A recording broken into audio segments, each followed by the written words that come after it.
Hello, bienvenue sur Reportart. Aujourd'hui on se retrouve pour une nouvelle analyse et surtout un nouvel épisode des épopées de Karochet. Cette fois, on va pas parler d'une œuvre en particulier, mais plutôt d'un sujet. Je pense que de toute façon tu l'as déjà vu dans le titre, mais on va parler d'un cas de plagiat d'une des œuvres de Karochet.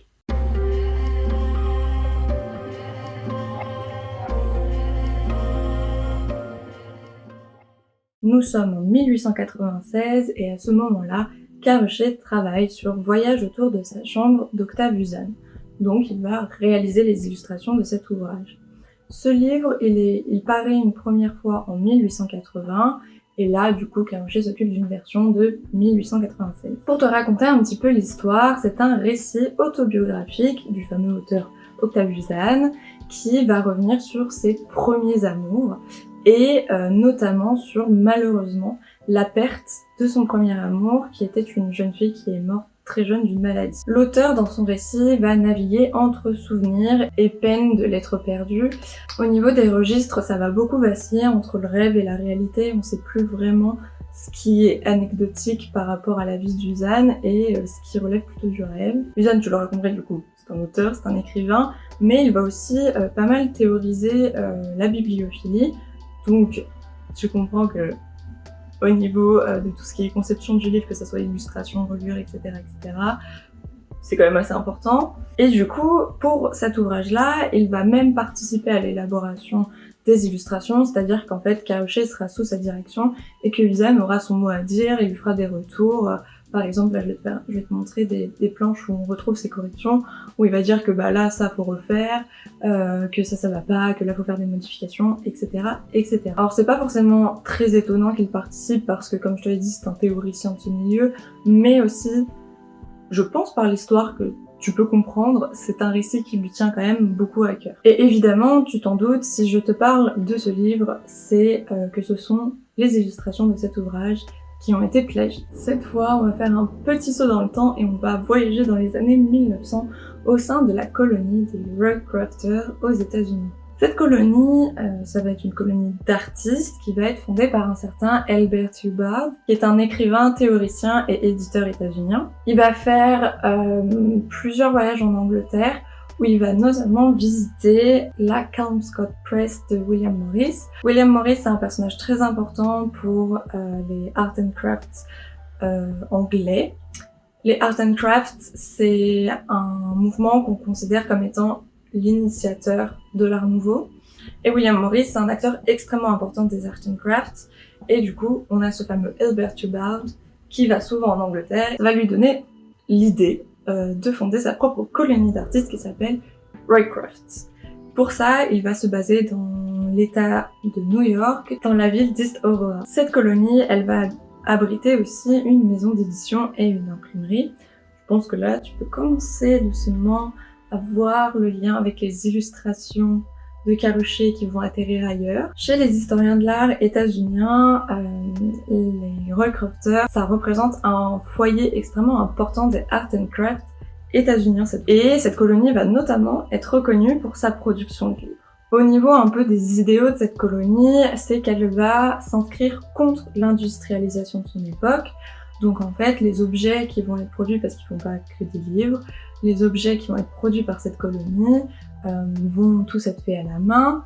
Et en plus de ça, la colonie, elle accueille et elle emploie les jeunes de la ville d'East Aurora, ce qui permet à ces jeunes-là de pas partir dans les grandes villes pour essayer de gagner leur vie. Ce système-là, on l'avait un petit peu vu déjà avec l'Art Nouveau russe et les Napoléonova. Donc si ça t'intéresse, petit i comme d'habitude. Mais du coup, ça signifie aussi que la majorité des artistes de la colonie n'ont pas de formation dite professionnelle. Cependant, la colonie accueille quand même des artistes dits professionnels qui ont en fait une formation artistique, comme un certain Samuel Warner, qui va pas mal nous occuper aujourd'hui. Je pense que tu l'auras compris, mais c'est effectivement ce Samuel Warner qui est à l'origine des plagiats de Karochet. Pour te faire une biographie très courte de cet artiste, il va faire ses études à Londres et il va devenir un membre de la Royal Society Artists et il est considéré comme appartenant à l'art nouveau. Maintenant que j'ai déblayé un petit peu tout ça, on va enfin pouvoir rentrer dans le dur et aller comparer l'œuvre originelle Voyage autour de sa chambre avec 3 ouvrages publiés par la colonie où les illustrations de ces ouvrages ne viennent pas de Samuel Warner mais viennent de Keruche.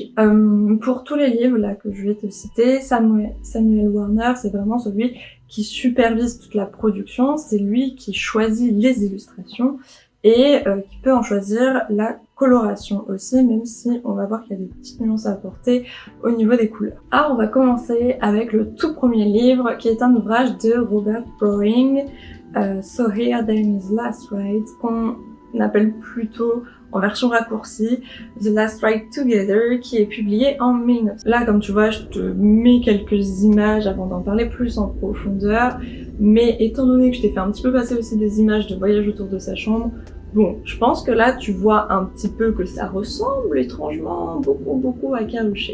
Pour ce cas-là, Warner va prendre certaines planches de l'ouvrage et va les placer à sa guise. Par exemple, tu auras la page de titre qui correspond en fait à la page 24 de l'ouvrage original. En fait, il va adapter les illustrations au texte pour que ça puisse correspondre à la narration. Tu vois que la qualité du dessin n'est pas la même. Chez Keruche, on est sur quelque chose de beaucoup plus fin. Les couleurs ne reprennent pas forcément celles de l'original, mais en plus, entre exemplaires, ça varie aussi. Ça peut s'expliquer parce qu'il y a aussi différents coloristes qui vont travailler. C'est pas forcément Samuel Warner qui va s'amuser à peindre absolument tous les livres, ça va être des coloristes qui vont s'en charger. Ces changements de couleur, ça peut s'expliquer soit parce que Warner laisse peut-être un peu aux coloristes libre cours à leurs imaginations et leur envie, soit ça peut être aussi un moyen de montrer que chaque livre est vraiment unique, fait main, etc.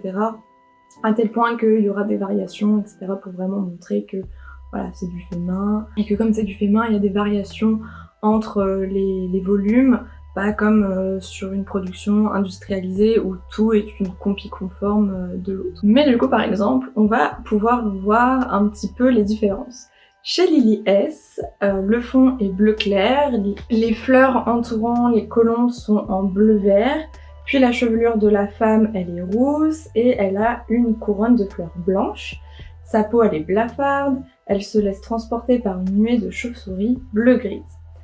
Par contre, sur l'exemplaire d'Harriet Robards, le fond est dans un bleu plus foncé et accompagné de points bleus. Les colombes, elles deviennent jaunes et sont incluses dans un cercle de fleurs jaunes sur un fond vert. La figure féminine et la nuée de chauve-souris correspondent à la version d'S, mais la couronne de fleurs est jaune. Ces modifications peuvent établir un lien avec l'histoire de Browning.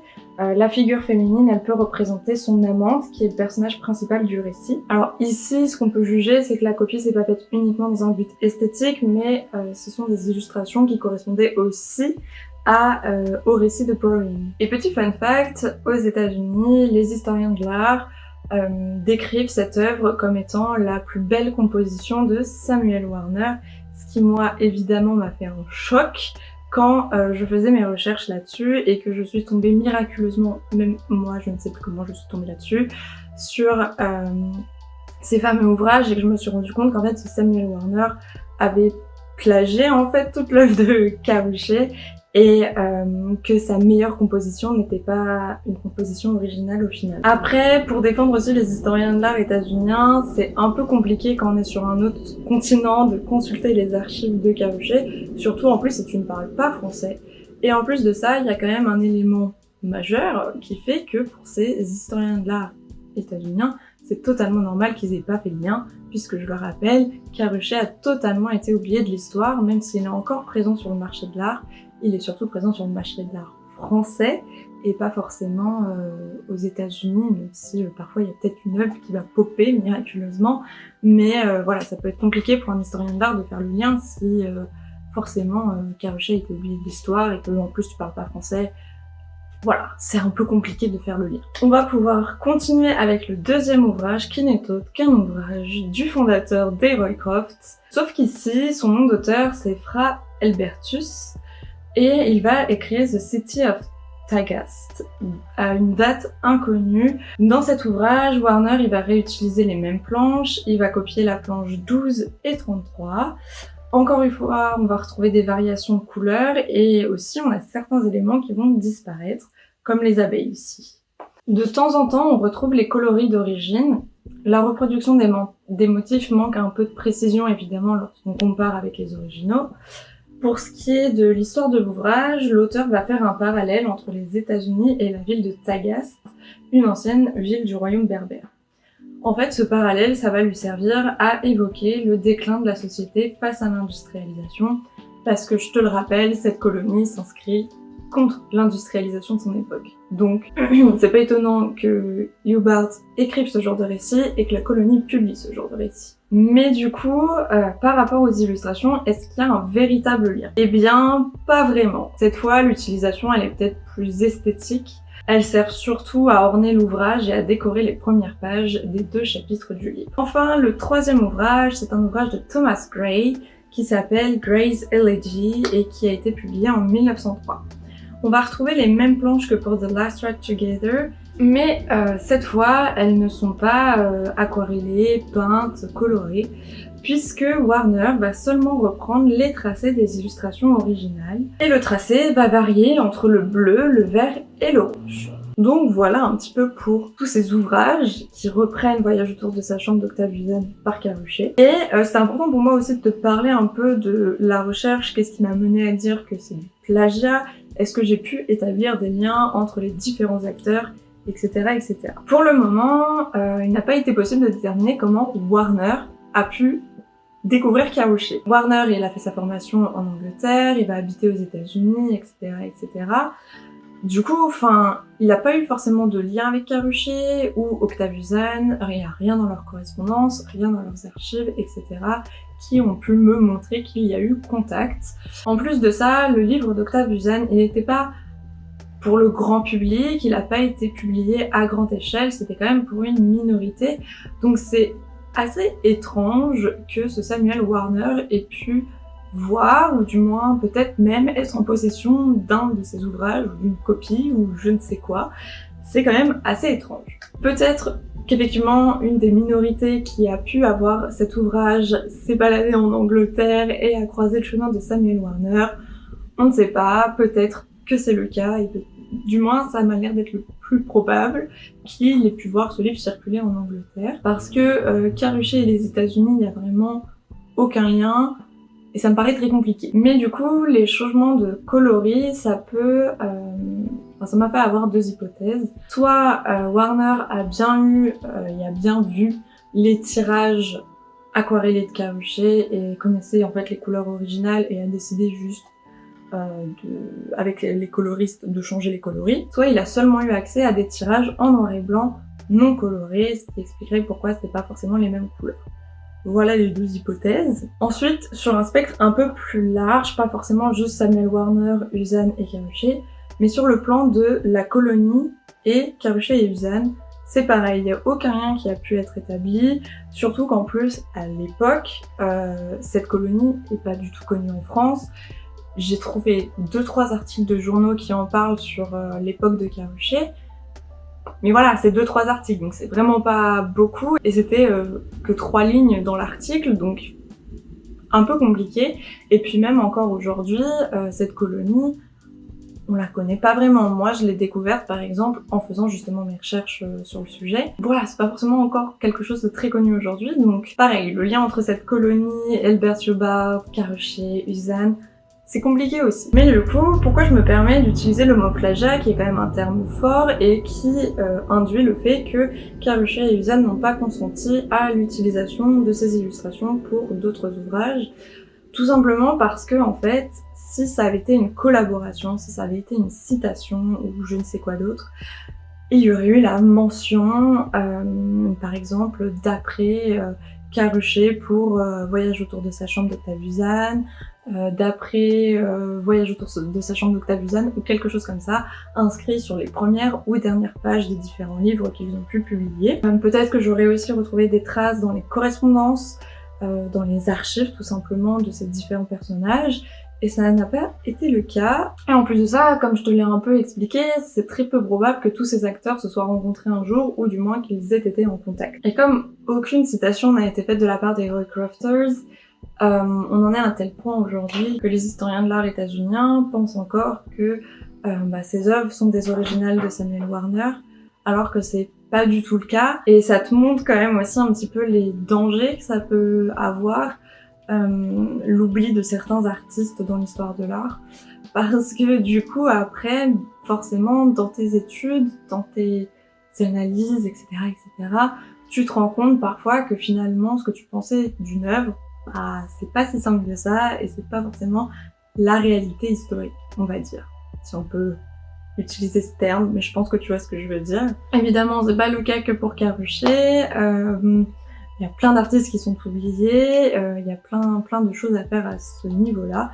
C'est pour ça que c'est toujours important de remettre un peu en question ce que tu vois et ce que tu peux apprendre et de toujours se réactualiser. Donc je voulais te parler un petit peu de cette histoire parce que je trouvais ça quand même très intéressant et que je me souviens à l'époque que quand j'avais découvert ça, c'était le scoop de l'année dans ma tête, tu vois, donc vraiment je voulais le partager parce que je trouvais ça très intéressant. Je ne sais pas si t'as trouvé ça très intéressant, si c'est le cas, n'hésite pas à me le dire en commentaire, si t'as des retours à faire, etc. comme d'habitude en commentaire. Nous on va se retrouver la semaine prochaine pour une nouvelle vidéo. Salut!